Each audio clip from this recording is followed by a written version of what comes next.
Ladies and gentlemen, dominance at supreme level is what I can say. And to discuss all of it, I have, of course, been joining with the former England spinner and our cricket expert, Monty Panesar. Monty, supreme level dominance on Indian soil by the Englishmen, 555 runs in 2 days. It stumps. They haven't declared it yet. What do you think? What are the thoughts behind it? Well, I think England know that this is a very flat pitch, and it surprised everyone really. We was expecting the ball to turn.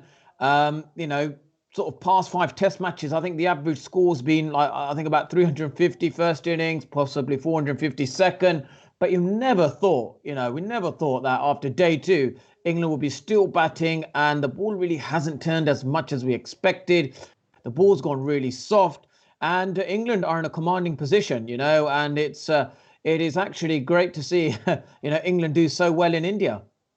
Monday, I was about to ask you because I discussed this yesterday as well, but I will discuss it again. What is going wrong for India? Because a lot of questions are there on Virat Kohli's captaincy as well. Because now people have started to compare Virat Kohli with Ajinkya Rahane because Ajinkya Rahane did really well against Australia in Australian conditions. What is going wrong for Virat Kohli? Because he seems to be discussing the captaincy and how the field placement should be with almost everybody on the field. Yeah, it's. I think what it is that the ball isn't possibly turning as much, and I just think that India lack plans when the conditions are really flat. That's what's happened. The likes of Avi Shastri and Virat Kohli probably have to sit down together and think, look, if we're going to produce these kind of wickets, we need to, possibly have a third spinner play, or even just have three spinners actually, and play two specialist spinners.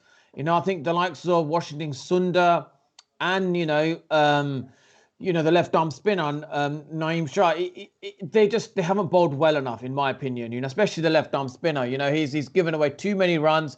If this is the best spin they've got, I'm sure they know how to bowl, tight on conditions that don't turn much. But it just felt like they got tired as the spell got longer, and they were just going through the motions, really, just sort of, front arm collapsing, action not looking great. You're not going to get many wickets like that. And that was just by luck, really, when they got Joe Root out. He just got a little bit possibly tired, batting so long. He's allowed to make a mistake. And unfortunately, that ball landed on the stump, straightened a little bit, and that was LBW. But it's been, I think, very disappointing for India. With the way they played in Brisbane, you kind of expected India to come out fighting stronger. Absolutely, Monty. And Monty, since you are a spinner and you have performed so well in these conditions, I remember the last time you came, you picked 17 wickets, if I'm not wrong. Almost everything went in your favor. So, what is that one thing that Indian spinners can still do in the second innings, which can be a little favor for India? Well, I think what's happening with the both, new balls that they've got, the ball is getting soft very quickly. They're losing the seam after the 50th over. And honestly, I've played in test matches where the ball gets soft and then the seam just gets really, the seam is sort of that pronounced, seam stitching. Once that dies out, that's it. It's very flat. It is easy pickings. You can bat all day and it'd be very easy batting. And that's what England have done. So I think what could work in England's favour is if that ball doesn't get soft. They may get a nice ball out of a bunch of six, and it doesn't get soft, or they pick up early wickets with that new ball, and knowing that there'll be dull periods, throughout the Test match, dull sessions, and so that new ball is very crucial to get some wickets. Well, absolutely, Monty. Let's talk about the captain, English captain, to be very honest, because Joe Root, first ever player to smash a double hundred on his 100th Test match. How good was he? Because on Indian soil, we were not expecting him to play that well, but he's coming after a very, very good form, and people have already started to compare 2012 Alistair Cook with 2021 Joe Root. Is this the right thing? And at the same time, where will you rate Joe Root's innings? Well, this is it's magnificent, just to see how Joe Root has come through the ranks. And when you look at, the players who've got 200 Test matches, I think Alistair Cook's the youngest. Then it's Sachin Tendulkar. Then we've got Joe Root. So I can see why people are comparing, both of them because they've got similar, the ages are not too far, and they've got a very similar record. It just really means the appetite, and also, how he's able to, we've got 17 Test matches this year. It could be a big year. He could end up just scoring, over 1,700 runs, and that could be, a great year for him. Well, absolutely, Monty. And there is one more player who performed really well for England. However, he doesn't perform when he plays for Rajasthan Royals, that for sure. I'm talking about Benjamin Stokes. Well, when it comes to India, the white cherry doesn't suit Ben Stokes, but when he plays the red cherry, he looks a different player altogether. How good was he? Oh, he was brilliant.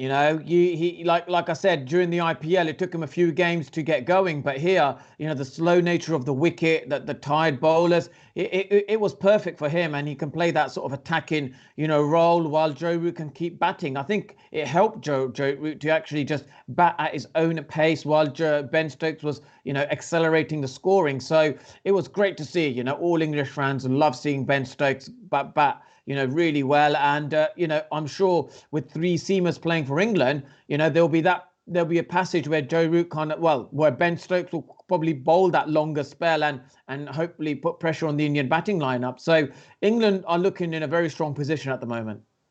Monty, there is a fan, Tom Drant, who wants to ask a question to you, and he's saying that England have missed the trick here. Is that the case? Is something that he's asking? Should they have declared a bit early and asked India to bat for like 15 or so overs today?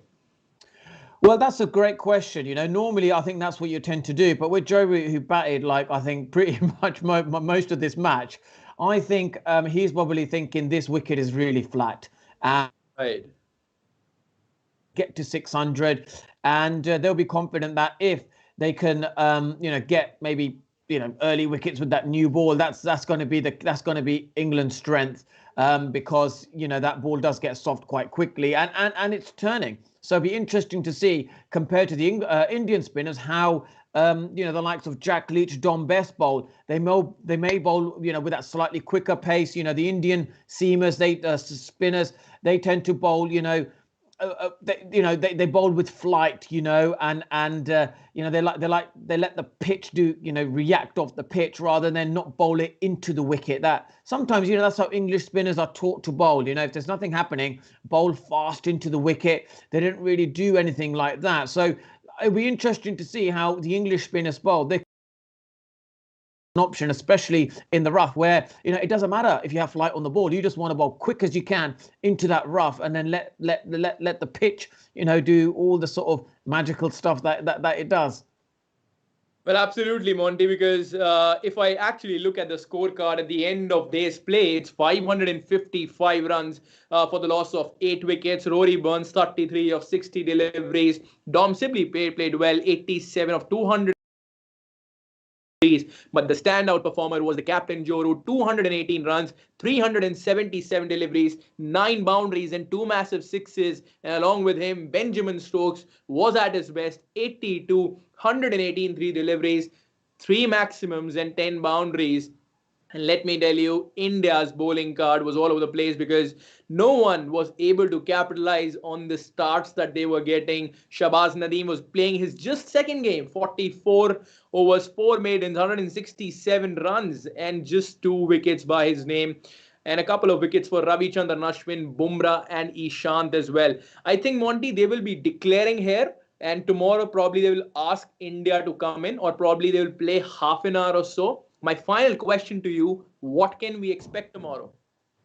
Well, I think England should declare. There's no need to bat any longer. They've got enough runs on the board, and they should be confident with, fresh legs.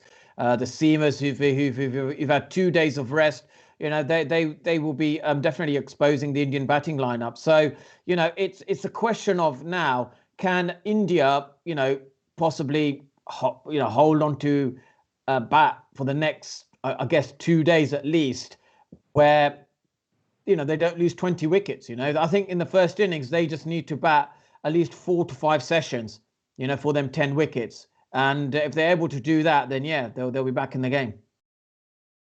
Is there a Virat Kohli century loading? Well, I doubt it very much. I'll be honest with you. I think we've been very disappointed with Virat Kohli. He's kind of like just let the game dictate. Hasn't really imposed himself onto the game because, to be honest, he doesn't have any plans. His captaincy has been exposed. He doesn't have any plans on a flat pitch. He doesn't know what to do. That's a simple fact. And it will take a mammoth effort. Well, absolutely. It looks like it will take a mammoth effort for India to come back. Mammoth effort for India to come back into the game. Well, absolutely. It looks like it will take a mammoth effort for India to come back into this game. Even Monty Panesar feels that his captaincy is all over the place. 555 runs is what England has managed on the second day's play. It will be interesting to see whether they will declare or probably bat that first half an hour. We'll be joining you guys back tomorrow. Thank you so much, Monty, for joining us. It's a goodbye from us and Monty channel. We'll be seeing you guys very soon. Thank you. Thanks, Monty.